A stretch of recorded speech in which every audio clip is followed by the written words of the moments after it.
Ceci est un enregistrement de la chronique Alinéon. Retrouvez tous les sujets sur www.alinéon.com.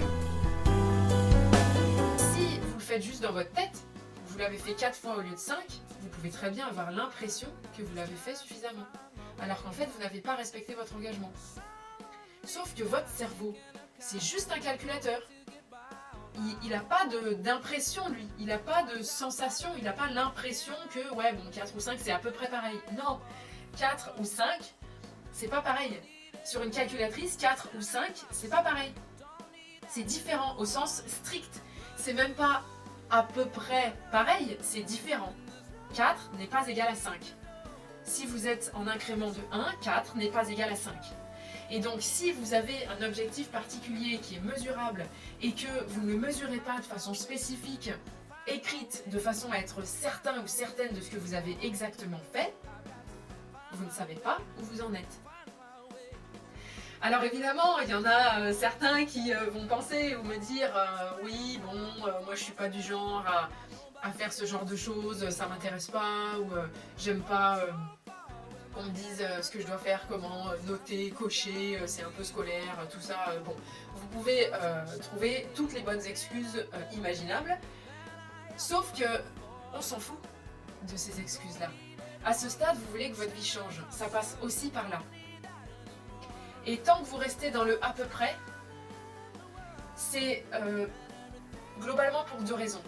Soit, premièrement, vous avez peur de réussir, et il y a de la résistance au changement qui est planquée derrière encore et qui serait temps de pouvoir dégager. Soit vous avez peur d'échouer.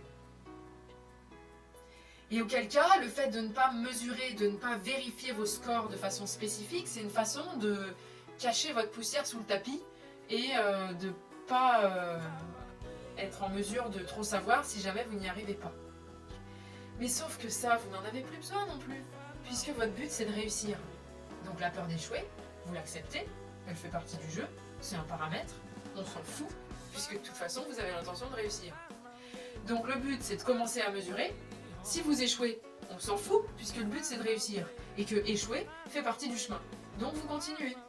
Et si par exemple vous aviez un objectif à 10 fois par jour ou 10 je ne sais quoi, et que vous notez et qu'en fait vous n'en avez que 4, ok, vous avez échoué, on s'en fout, tant mieux à la limite, comme ça au moins vous avez eu l'occasion de le mesurer, vous avez fait l'effort, vous pouvez vous féliciter pour ça, vous pouvez vous féliciter de reconnaître là où vous en êtes à ce stade, et vous pouvez par exemple vous fixer comme objectif d'être à 5 la prochaine fois.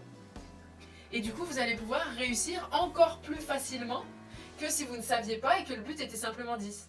Puisque vous pouvez réajuster l'objectif temporairement afin qu'il soit plus facile à atteindre et qu'on puisse viser grand progressivement. Parce que c'est comme ça que ça fonctionne, c'est comme ça que c'est le plus facile de réussir. Vous venez d'écouter un enregistrement de la chronique Alinéon. Retrouvez tous les sujets sur www.alinéon.com.